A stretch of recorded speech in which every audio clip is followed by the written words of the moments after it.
Good afternoon, evening, whatever time it is. This is a presentation on rent versus own. I wanted to show you the benefits of buying versus renting. Sometimes it's better to do one or the other. In this case, we're going to look at both. So let's say that you are going to be paying $2,200 in rent. Now, at this particular point, consider where would you stay if you were going to stay somewhere for the next 5 years, because that's what this analysis is. If you would rent your place and stay there and pay your similar rent because you'd stay there for 5 years, what would that rent be? Sometimes you're not going to be, if you're thinking about buying, that you wouldn't stay where you're at. You'd have to rent somewhere else, and that rent would be more expensive. So whatever that rent is that you would stay in for the next 5 years, that's what goes here. So these people, $2,200. Now, these particular people, they're going to be buying $600,000 is what they want to do, and they're going to be putting 10% down, so that would make their loan $540. And the rate's in the mid-4s right now, and so their payment with principal, interest, taxes, insurance, mortgage insurance is $3,600. Now, these guys, this person does have the standard write-off tax benefit of $200.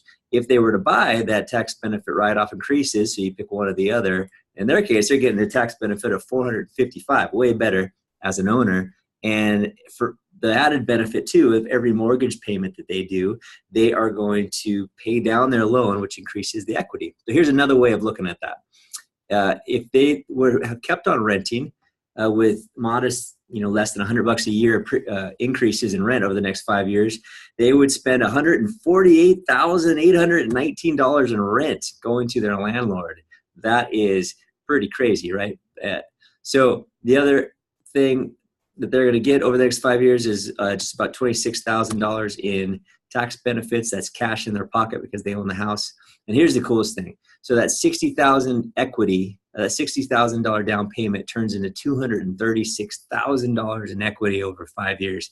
And that's considering just a couple of things. One is the down payment, which was $60,000, to a 4% appreciation over the last 5 years. Appreciation in Southern California has been a little bit over 8%, so 4% is conservative.